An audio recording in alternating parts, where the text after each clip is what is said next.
All right, everybody, we are live. Welcome back, LinkedIn, to another Finance First Yeah. series.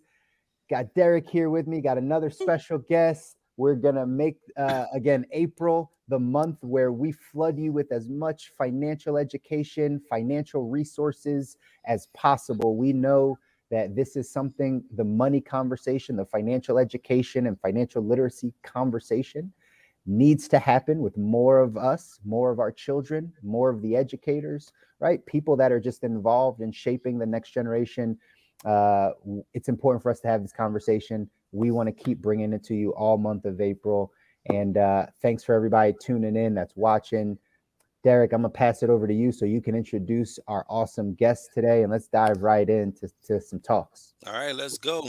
So today with us we have Arindam Nag from CentSai, and what many of you might not know is that CentSai is one of Seedling's main partners. CentSai provides our education, foundational financial literacy content for our schools that we work with. And the crazy thing about working with Arindam is that after the TD Ameritrade event that I participated in, as soon as I stepped off the stage, someone came up to me with a card. He said, "Hey, you guys, you need to connect with the with CentSai and Arindam. Here's their contact information. What you're doing is going to fit very well with what they're doing over there." And then that card just kind of sat in my backpack for about 3 or 4 months, and then I finally reached out, and man, we've been working together ever since then, and it's been a great partnership. So I'm very pleased to have Arindam on with us today. So Arindam, welcome. Thank you. How are you doing today? Very good. Thank you. Very nice to have you, both of us, talking to each other today. Chris, nice to meet you. Absolutely. Likewise. Likewise, Arindam. Thanks for joining. All right, so Arindam, first question for you. Keep it simple, man. So what's your origin story? Like, who is Arindam Nag? In your Oh, own words. I think it's a question I ask myself every morning. Still trying to figure that out, Always right? reinventing. Always reinventing. I'm still going to figure it out. So I spent most of my life as a financial journalist, and I was born in the UK. I grew up in India and spent a lot of time again in the UK and in America. And I I started my life as a reporter when I was 14 years old. I was writing for the local paper, and over time I became a financial journalist. And then I worked for companies like Reuters, Dow Jones, Barron's, Wall Street Journal. And over time I realized that, especially during the credit crisis, that while it was very fashionable to blame Wall Street for what was going on, but the real gap in the universe was lack of adequate financial literacy. And that became my kind of passion. So today, and my job is, I haven't even scratched the surface, but I get up in the morning with the belief that every human being has a right, human right to financial literacy. Mm. And that's me. That's what I'm doing day in and day out. I That's love it. amazing. I love it. Love it. Let me ask a quick question before you dive in, Derek. Were you more into finance or more into journalism when you chose that Yeah, major? so I think I would say initially I was actually I was into journalism. I mean, I was a sports journalist initially. I mean, Gotcha. and then over time I became a political journalist when I was in India, and then I became a business journalist. And I realized that as the Berlin Wall fell, as the markets became globalized, I realized that a man or a woman's life actually wrapped around economics of the nation, economics of the world. And if you can understand economics, explain it simply, you pretty much are able to explain to people, how they should be, living their lives. So I became more of a finance person much later on. I went back to business school, did my MBA in finance. I'm also a chartered alternative investment analyst, so it gives me a lot of intellectual, I would say, firepower to interpret what's going on in financial markets. You cannot de-link financial markets from people's retirement funds, for instance. So it is Mm, important for me to understand how financial markets worked. So I became a finance guy later, but originally I was a journalist. gotcha. Okay. Awesome. So, Miranda, one of the things I want to ask you about is Sensei. Like, how did you guys come up with that name, Sensei? What is Sensei? What do you guys do? Yeah, so sensei actually was a play on the Japanese word sensei, which actually means a teacher, Right. and our solution teaches. But at the same time, we are not one of the solutions that you are forced to study and do a test and it's boring and esoteric. Our goal is to make finance fun. We want to make it engaging. When me and my co-founder, when we looked at the potential of building a platform, we actually did not know where to start. Mhm. And the reason is we met over 1,000 people countrywide. We sat in classrooms, met parents, met teachers, met advisors. And the problem that came back to us was, look, we don't understand a lot of the stuff that's written on websites. It's boring Mhm. and esoteric. And many of the millennials and young Generation Xers, they aren't going back to school again. So we have to bring them and organically get them engaged. So we focus on the engagement. So we do quizzes. We've just actually bought a company. We can announce it formally tomorrow, but we closed the deal day before yesterday. We've bought a trivia, one of the world's only financial trivia app. We bought it, Nice. Nice. and to you know, and it's actually we are bringing gamification and finance together. We want to ensure that people are actually, they're having a laugh, getting entertained, but in the bargain, they're also learning about finance.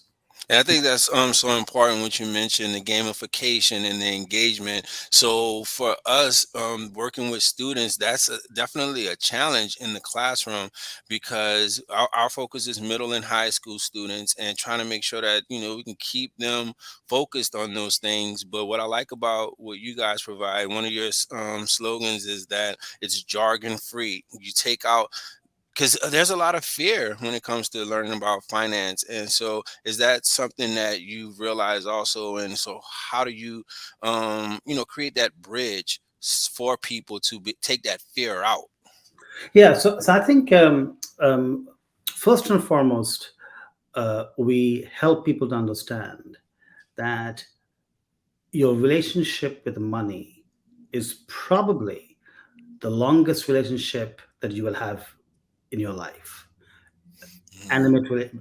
I mean, I'm talking about both relationships with animate objects and inanimate objects. People, they move from house to house, parents pass away, children leave home, but your relationship with money, that starts when you are, I don't know, age 5 till age Yeah. 85, approximately.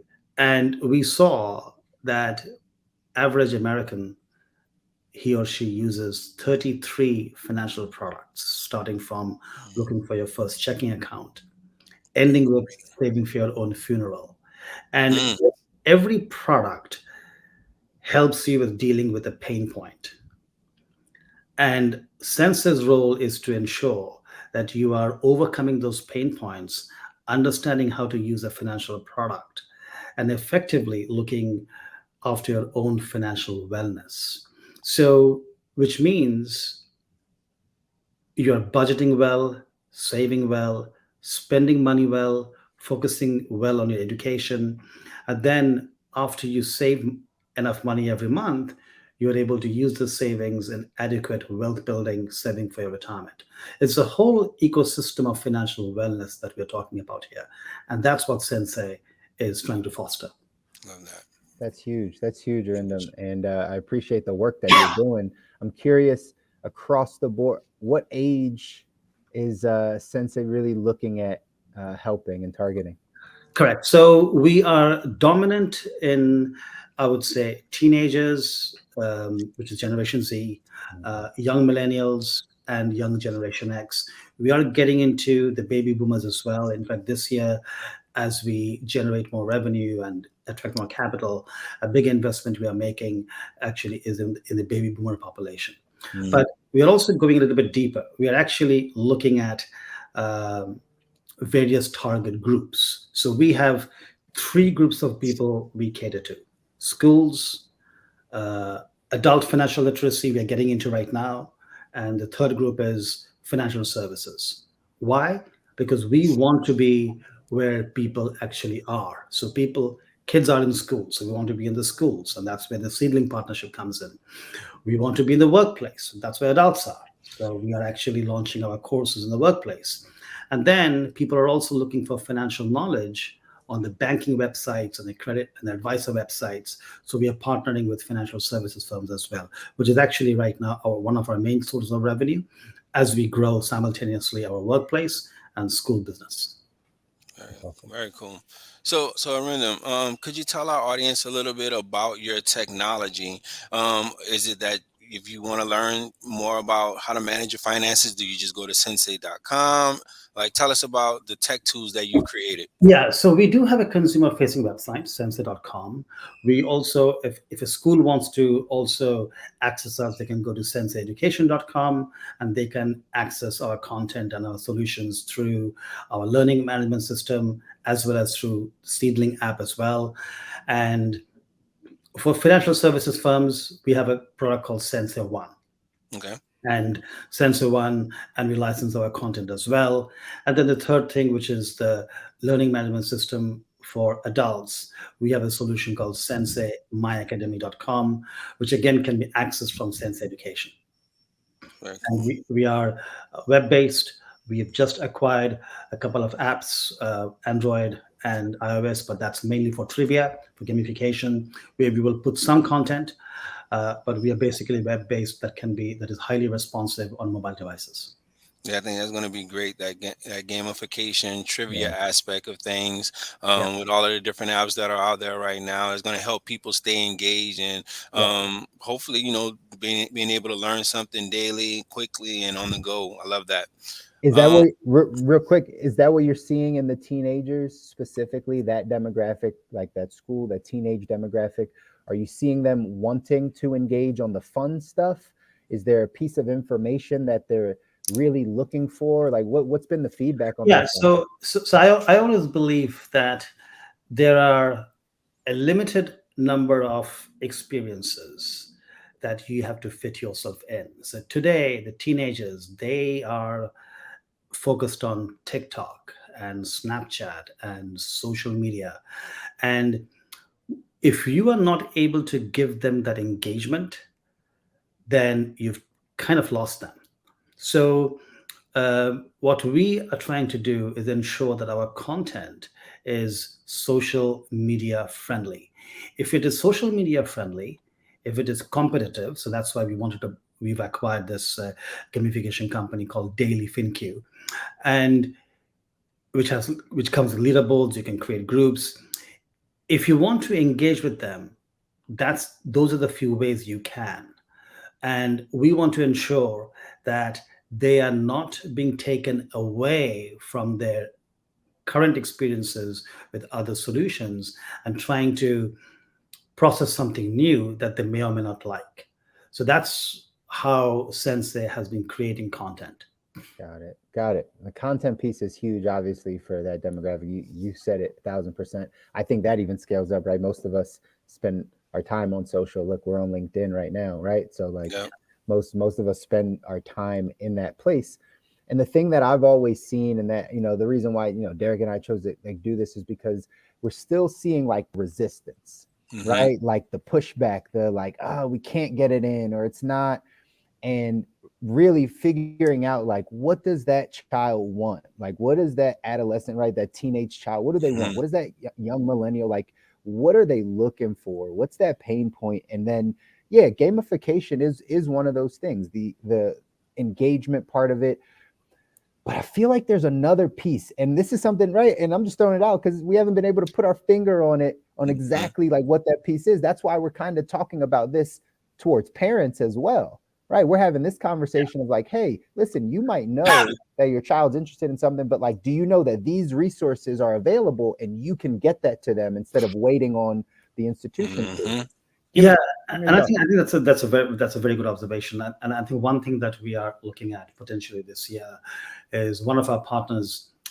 This is the partners that we have with on the adult space. We are looking at potentially having a three-way partnership where you have the parents involved and the school involved and Hmm. and the students involved. And one thing that I would like to see, and we probably have to look at a couple of pilots first, is can we pick a time frame, let's say 90 days, and in 90 days you are focused on saving Hmm. pocket money or managing your expenses, keeping track, and kind of distinguishing between needs and wants, and see how a group of people move together and allocate points, gamify the whole process. I mean, that's one thing that we're looking at. If a group of students can work together with their parents and teachers and almost have a pragmatic or slash practical approach to financial wellness Mm. and That's a good. see how it works. I don't know whether it's going to work or not, but it's one thing that I would like to see, because without engagement of parents and teachers simultaneously, kids do not necessarily embrace good habits. Right. Let me throw this in too. I think it's a great point that you brought up, bringing in the community and then having that challenge available. I think one of the key aspect of that would be to have some type of reward available for the parents, for the kids, for one for actually engaging with the technology and actually doing it, and then something else that's crucial is actually monitoring their growth from the beginning of the pilot until the end. Because dealing with my students in the classroom, for example, every student isn't going to pass the exam. But what's very important is if we go back and we look at how that student grew. You grew 10%. No, you didn't. This time you made it. Last time you made a 50. This time you made a 60%. You actually grew. And I think that'll be important with that pilot also, to show the parents and the kids, hey, Yeah. even though you didn't reach your goal, you actually grew. So I love that. That's a great idea, man. Very good. Well, I think that another key is that I do want to find ways to introduce the concept of financial wellness or financial literacy is not just about saving well and budgeting, but it's also about managing your risk.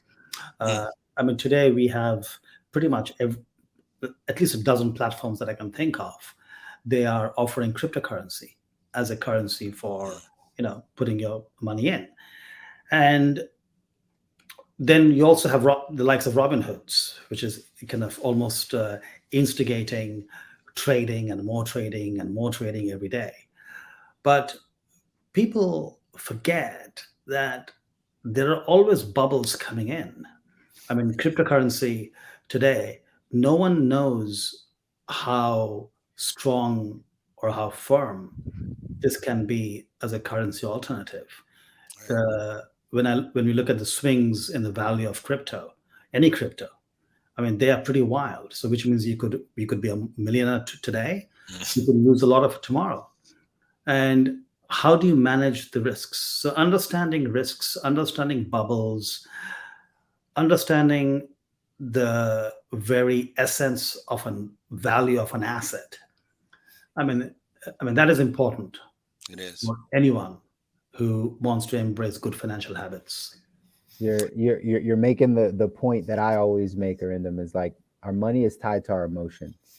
Oh, Right? totally. Key point. Money's tied to our Yeah. emotions.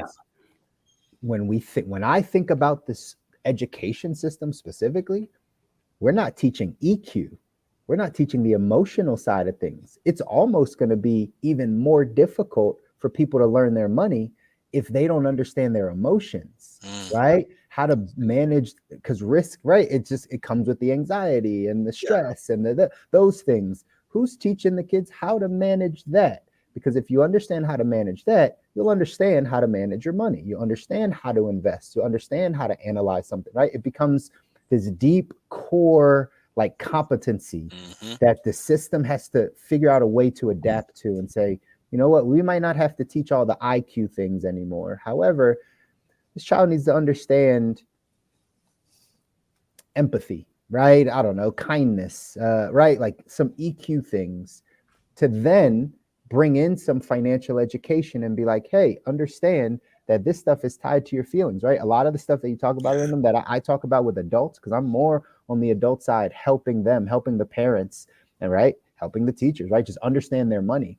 And what I've gotten to this conclusion of doing this, 9, 10 years now, diving in, it's really just people know what they need to do, but they don't want to face the emotion that comes with doing that thing.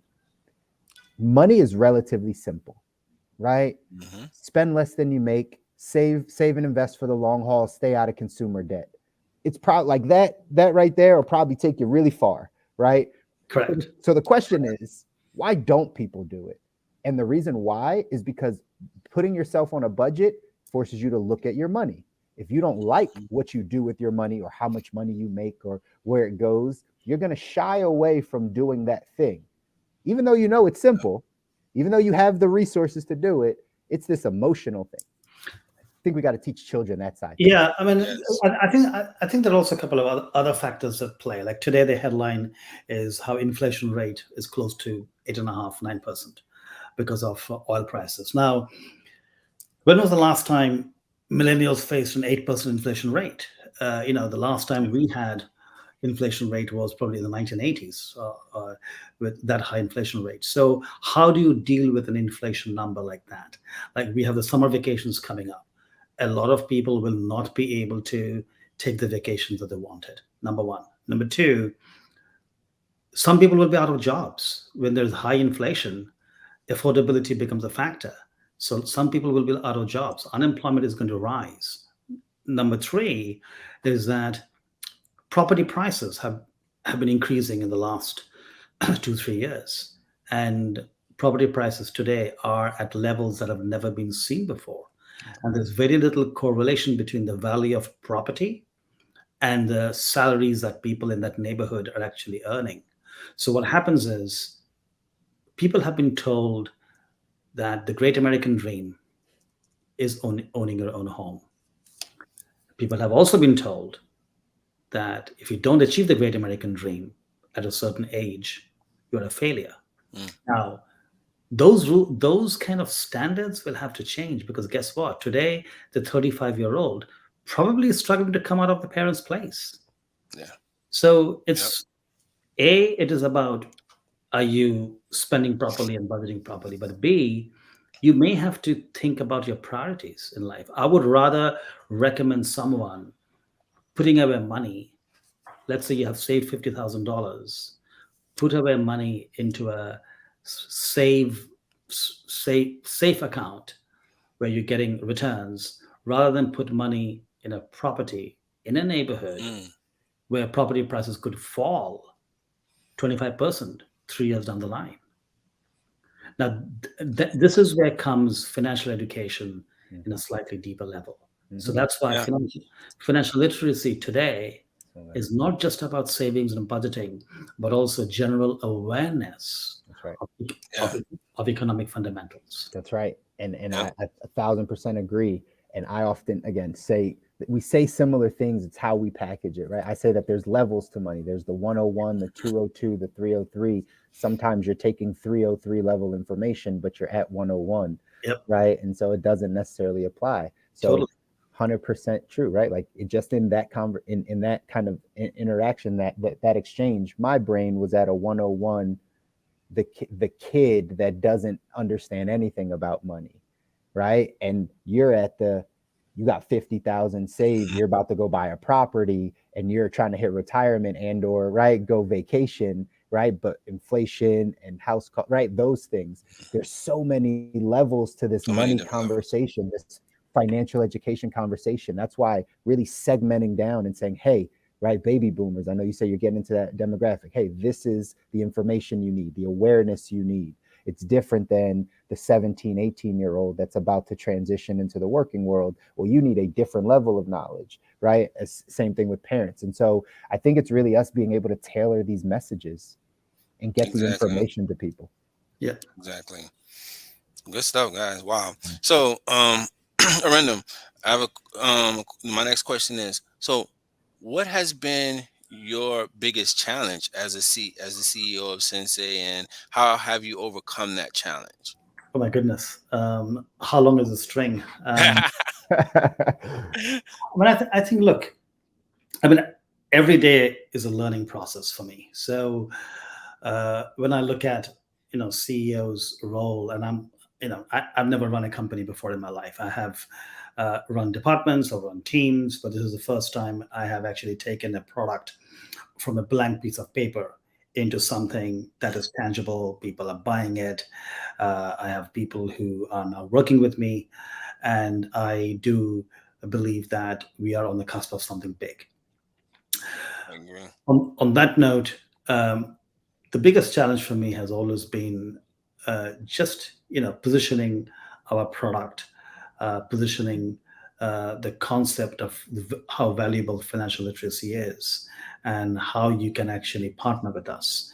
That has not been easy, because for a lot of people, and I've had senior level people at credit unions, banks say, "Look, we have never paid for financial education. We just don't know how it works. We Google headlines and we put them on the website." Some people say, "Oh, but we have some videos on YouTube." And so many people believe in what we do, and many people understand that you need a good, high quality financial education platform that maintains regulatory standards and content that you can take that will be compliant.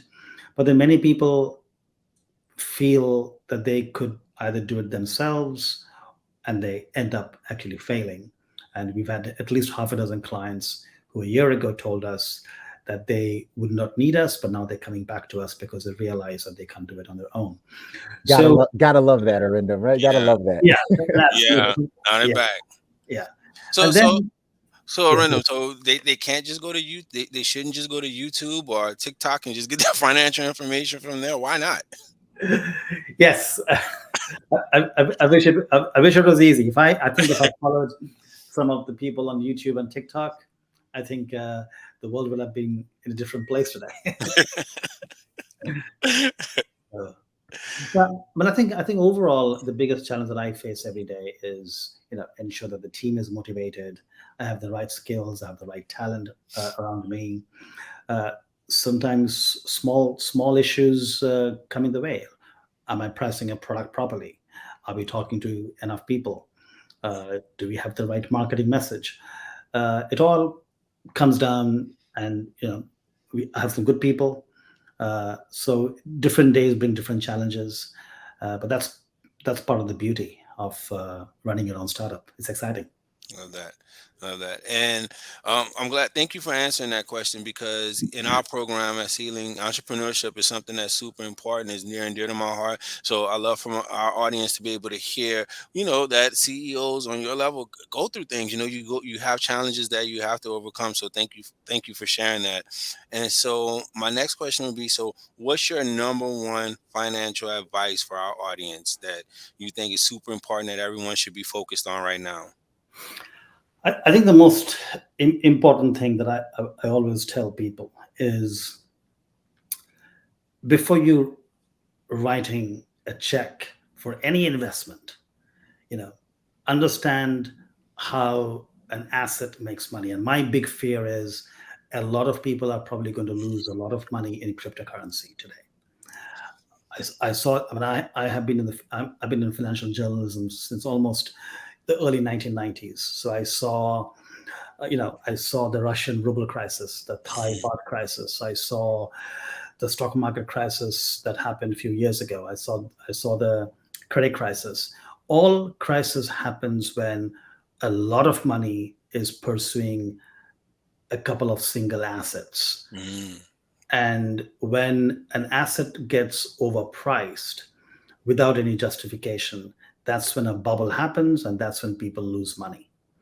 And and my message to anyone is to ensure, before you are investing in anything, ensure that you understand what you're getting into.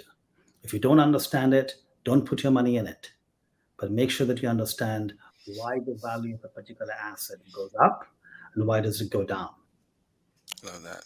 Education first, man. That's what I'm hearing. That's it. Educate yourself first before you make that move.